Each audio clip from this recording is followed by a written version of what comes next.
When Dark Souls Remastered was announced for the Switch, a lot of people thought this would be the first time that From Software released a game on a Nintendo platform. But did you know that From Software actually made a two-part original IP that was GameCube exclusive?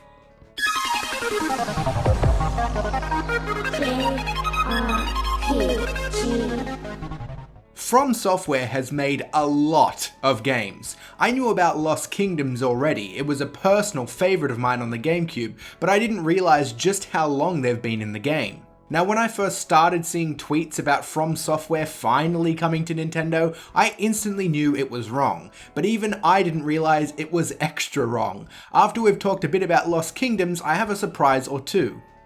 Lost Kingdoms was released in 2002 in all regions on the GameCube. It's actually known as Rune in Japan. The game follows the story of Princess Katia, who finds herself in a bit of a predicament when a black fog that consumes life starts inching towards her kingdom. The king has ventured out into the fog to find a solution. Many had tried before but never been successful, and when the king fails to return from his quest, Princess Katia leaves the relative safety of the kingdom to find him, and hopefully put a stop to the dangerous fog. Remember when I said the game is called Rune in Japan? That name makes perfect sense, unlike Lost Kingdoms, which seems to have little to do with anything, because you see, before Katia leaves the kingdom, she is attacked after finding an old family heirloom called the Rune Stone. The Rune Stone gives her the ability to use special cards. She can bring monsters to life in order to fight, and it's this battle system that makes Lost Kingdoms relatively unique even today. Battles are an action combat, strategy and card-based hybrid. You build a deck containing 30 cards. The cards themselves are split into 3 types that all perform a different function in battle. You have attack cards, which summon a monster forth to strike the enemy instantly. This is like a straight weapon attack. Then there are summon cards, which summon a monster to the battlefield to fight independently. And finally there are special cards, which temporarily transform you into the monster to perform one special ability. There are also elements attached to each card that have a rock, paper, scissors like strengths and weaknesses chart. The way that strategy comes into the mix, other than the water beats fire thing, is that your deck of 30 is shuffled randomly before a stage begins, and you only draw 4 at a time. Each card has a rune cost to use, and if you run out of runes, it will instead drain your health. You can restore runes by breaking objects or hitting enemies. If none of the 4 cards you draw are effective, or if they aren't the cards you want, you can discard them to draw the next card, but you'll need to be careful as they are fully discarded until the next battle. Since Katia cannot fight on her own, if you run out of cards, it is essentially game over. Cards gain experience and can be transformed at a special shop once they reach certain levels. You can also purchase new cards, find them in chests during a stage, and at the end of each stage you are able to select a certain number of face-down cards depending on your rating. A 5-star rating will allow you to select 3 cards of the 6 on offer. You also get the ability later on to capture enemy monsters into cards. The end of stage mechanic can be the source of a lot of frustration because the boss of each stage is usually available among the selection of 6 cards, but it is all RNG. Getting one of these powerful cards early can make the rest of the game a lot easier. And speaking of difficulty, Lost Kingdom is perhaps up there with the most approachable games From Software has ever made, but that doesn't mean a whole lot when you have the Dark Souls reputation nowadays. It can actually be quite a difficult game, but the mechanics are easy enough to learn and the game itself follows a coherent story. There are puzzle aspects spread throughout, as well as little tricks for hidden items. Objects can only be destroyed while in battle. You often find chests in the world that are behind pots or crates, forcing you to pay extra attention when in battle to see if there is anything like this to destroy before killing the enemy if you want the sweet loot. Strangely enough, for a console RPG, both Lost Kingdoms 1 and 2 have a multiplayer system, in which 2 players can build decks and battle each other. The sequel, Lost Kingdoms 2, came out only a year later in 2003. While the first game wasn't especially pretty in the graphics department, it did run at a solid 60 frames per second. It also had a somewhat isometric viewpoint. It looked down and forward on an angle in a third-person view.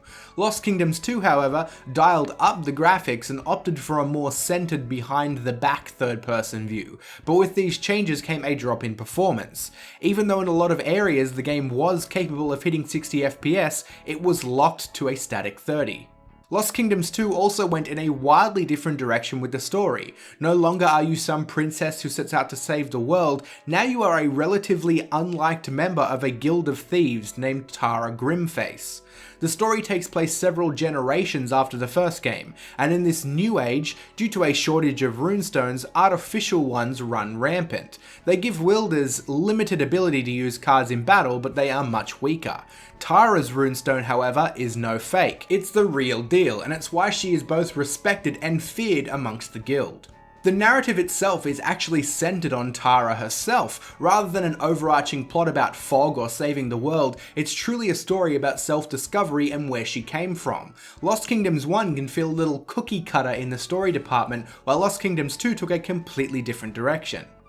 Battling is mostly the same. While there are many new cards, over 100 more than Lost Kingdoms 1, there is only one new type.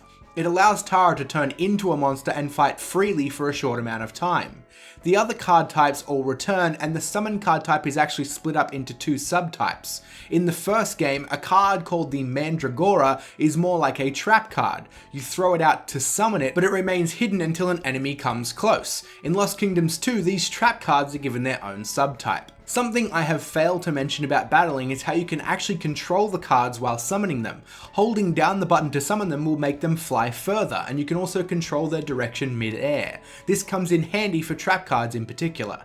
Both games received mixed reviews, with Lost Kingdoms 2 receiving worse scores overall compared to its predecessor. I don't believe they sold very well on release, despite the pretty unique experience they brought to the table, which is a real shame because I actually really liked the first game in particular. The battle system for the series is a lot of fun and something I'd like to see more of. Too often these days a battle system's a one or the other type deal. It's turn-based or it's action combat, and that's about it. I'd love to see more experimentation in this space. Both Lost Kingdoms and Bait & Kaitos, which was also on the GameCube, had interesting and unique card-based systems. It would be great if this trend returned at some point. Now, I did promise a surprise or two for the end of the video. I can't promise they're going to be overly interesting, but when I found out about them a couple of days ago, I was quite surprised. I thought that Lost Kingdoms 1 and 2 were the only games From Software had ever released on a Nintendo platform, but they actually released 4 games on the Nintendo DS. All 4 were Japanese exclusives, and details on them are very light. At least one of them appears to be a movie or TV series adaptation, while 2 others look like puzzle games. But this isn't all. From Software also has a title on the 3DS. This one is also unfortunately a Japanese exclusive, but it is the most interesting of the bunch. Monster Hunter Diary Poka Poka Aero Village is a spin-off of the Monster Hunter series developed by From Software. It was originally released on the PSP in 2010, but got a port to the 3DS in 2015. Monster Hunter Diary adopts village management aspects and centers around felines from the Monster Hunter universe. It's kind of like a Monster Hunter Cat Village Animal Crossing, and man, I wish it got localized. But maybe we'll get something similar one day now that Monster Hunter hit it big in the West with the recent release of Worlds. And that about covers this little look back at the rather interesting history between From Software and Nintendo. Did you play Lost Kingdoms back in the day, or is this the first time you've ever heard of it? Let me know in the comments.